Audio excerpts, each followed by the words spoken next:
Александр Матвеев, позывной «Бирюк», из казачьего отряда специального назначения «Барс-16 Кубань».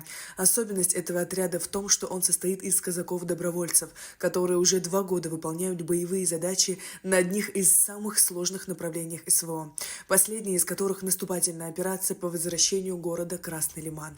На сегодняшний день такая социальная поддержка военнослужащим очень важна, отметил Александр Матвеев. Прибыли, скажем так, по приглашению министра Таймураза Владимировича.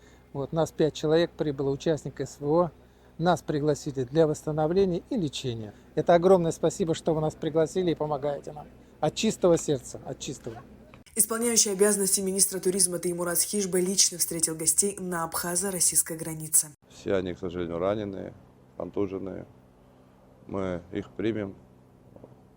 Конечно, для нас это большая честь. Многие из них награждены медалями за отвагу. Вы знаете, какая сложная сейчас ситуация в районе специальной операции. Это на самом деле отголоски того грандиозного обмана Запада по отношению в то время к одному единому советскому народу, что войска не будут приближаться, что НАТО не будет приближаться к границам, но тем не менее эти обещания не были подкреплены документально, и мы имеем то, что мы имеем. Абхазский народ, безусловно, поддерживает Россию, поддерживает ее великого лидера Владимира Путина. И мы будем делать все возможное. Конечно, особо хочется отметить абхазов и уроженцев Абхазии, которые находятся в эпицентре боевых действий.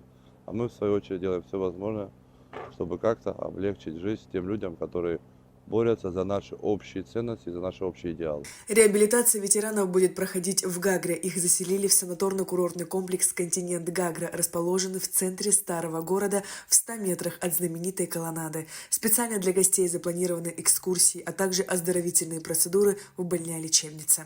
Это первая группа, еще будут приезжать. До этого приезжали, мы привозили детей из многодетных семей Калужской области, жители, которые погибли в специальной военной операции. Потом мы привозили, по большому счету, из-под огня детей, это прямо с линии фронта. Сегодня конкретно самих ветеранов мы будем это продолжать, пока мы можем это делать. Отдых продлится 10 дней, после чего ветераны снова вернутся на передовую. Отдельная благодарность директору санаторно-курортного комплекса «Континент Гагра» Гиви Ладаре. Сария Кварцхеля, Нарсо Цулуке, Абхазское телевидение.